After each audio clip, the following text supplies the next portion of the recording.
pangalan mo? Marjorie Meron Mons, kuya. Taga saan ka sa atin? Sa Agoolaan yan po. Ilang buwan ka na dito dumating sa lugar na yan? 4 na buwan po nung February 20. February. So, sabi mo sa akin kanina na gamit ka ng 6 na beses.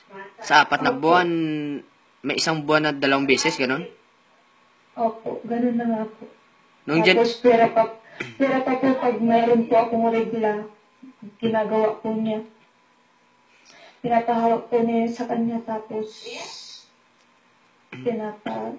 hanggang sa labasan siya. Oh, so bali, ang buwan na dumating ka dito sa Saudi, anong buwan yun?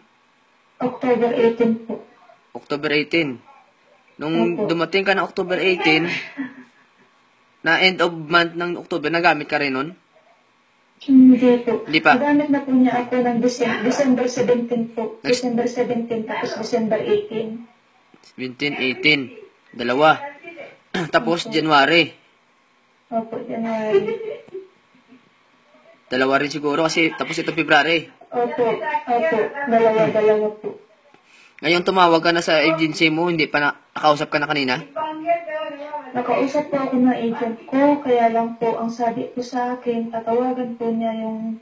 Kapil mo, amo mo. Tatawagan po daw nila yung amo ko dito. Sabi ko naman po, baka lalo naman po ako madiin din sa gagawin ninyo. Sabi ko ganyan. Siyempre pag tinawagan ninyo, hindi nyo naman ako makikita kung anong gagawin ninyo sa akin. Sabi ko ganyan. Pero alam mo, minsan, pag i-try mo na kausapin ang nanay ng bata, kasi may nangyari na ditong kaso dati eh, na isang kababayan din natin, mismo mama niya, papa nagalit sa kanya, kasi dahil totoo talaga ginasa niya yung babae. Pero i-try mo, Sa akin naman, ganito. sa akin naman kasi po, wala naman po kasi akong ebidensya. At saka po, yung mama at papa niya, mahal na mahal niya yung mga anak niya. So, ibig sabihin, pag ginamit kang araw na, for example, 7 o'clock ka ginamit, for example lang, ano oras bumalik yung mga parents nila? Gabi na po sila bumabalik. Alas 11 ganyan. Alas 11 ng gabi. So, ngayon, hingi ka ng tulong sa iba na manawagan ka kay Ma'am Ruth at saka kay Attorney Janice. Sabihin mo na ako si ganito, nangingi ako ng tulong, sabihin mo. Sige, salita ka. Kay Attorney Janice. Attorney Janice. Attorney Janice? Oo. Hingi po ako ng tulong. Sige, masalita ka. Na sana po, i-alis niyo po ako dito sa bahay ng amo ko. Kasi, sobra na po yung anak ng amo ko. Yung ginagawa niya sa akin. Hindi ko na po makayanan. Sana po, as soon as possible po, matulungan niyo po ako dito. Tapos may contact number ka ba? Tripo number? Kanino po? Sa'yo. Meron ka? Ano po yung number ko po dito? Stacy. Sige nga, i-mention mo. Ano po? 0509193006. Sino yung amo mo dyan? Yung lalaki? Yung pinakakapil mo? Yung tatay? Anong pangalan?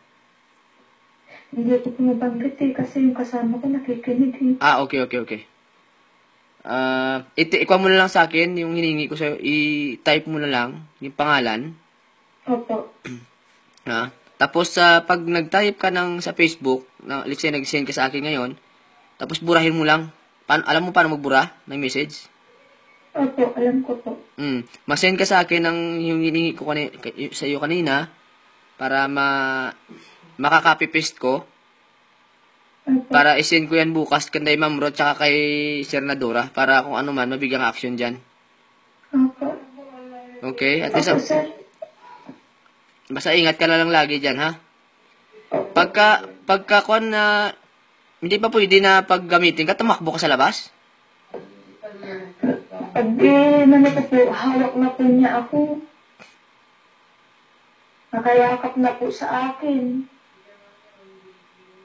Yung kasama mo, umaalis ba niyan pagka ginagamit ka? Wala rin siya dyan, yung kasama mo na yan? Wala naman po sila dito. Ngayon lang po sila nagpunta dito. Kasi nga may okasyon po.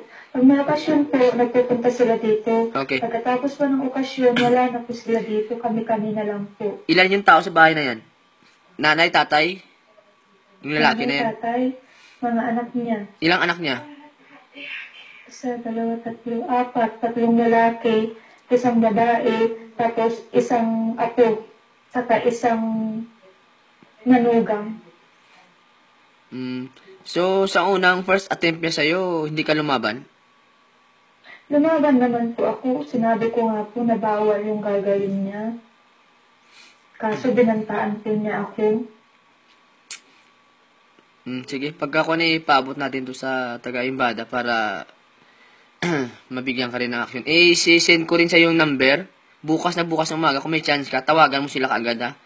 Sabihin mo, nakuha ko tong number kay Joe Maravillana. Sa Kaaljo. Wala nga po akong pantawag kasi nga po. Hindi ka nila ako na bilhan ng ano. Ako lang, bibilang kita ng load bukas, 10. Tawag mo lang. Opo. Kasi kukunin ko lang ito yung number mo dito. Kasi naka-video ka, yung record ko. Isisend ko na lang sa'yo para matawagan mo si Senador. Si Senadora muna tawagan natin. Kasi siya natatawagan eh. Kasi kung si Ma'am Roth, kasi minsan hindi sumasagot yan eh. Sobrang busy sila ni Atty. Janice. Opo.